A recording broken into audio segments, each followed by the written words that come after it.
యేసయ్యను ఎందుకు నమ్ముకున్నాం మనము అంటే ఇక్కడ అద్భుతాల కోసం, ఇక్కడ స్వస్థతల కోసం, ఇక్కడ మేలు కోసం మాత్రమే కాదు, దీనికంటే గొప్పది ఉన్నది. యేసు ప్రభు పరలోకాన్ని గురించి చెప్పాడు.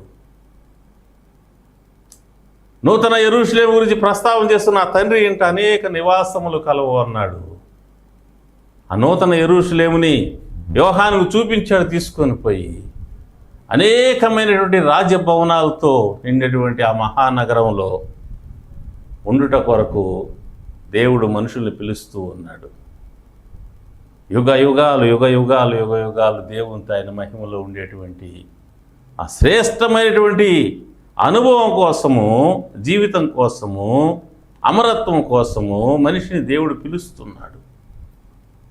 మనిషి అక్కడికి వచ్చినప్పుడు, ఆయన దగ్గరికి వచ్చినప్పుడు యేసు ప్రభు ఆ జీవితాన్ని అయితే వచ్చే ముందు ఇతడు ఆ పాత వస్త్రాన్ని పారవేయాలి.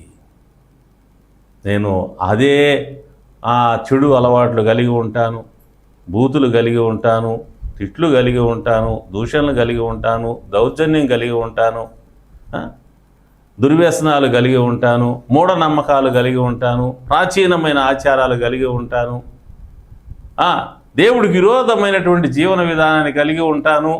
యేసు ప్రభు కావాలా, ఇది కావాలా అంటే దేవుడి దగ్గర అలాంటి అవకాశం మనకు లేదు. దేవుడు మనల్ని ప్రేమిస్తున్నాడు, మన ఎళ్ళ దయ కలిగి ఉన్నాడు. అయితే ఆయన కోరుతున్నాడు ఏంటంటే పాపమును విడిచిపెట్టాలని, మారు మనసు పొందాలి అని, మన పాపం విషయం మనం పశ్చాత్తాపడాలని కోరుతూ ఉన్నాడు. వస్త్రమును పారవేయటం, పాత వస్త్రమును పారవేయటం దేనికి సూచిగా ఉన్నదనగా పాత జీవితాన్ని విడిచిపెట్టడానికి సూచనగా ఉన్నది.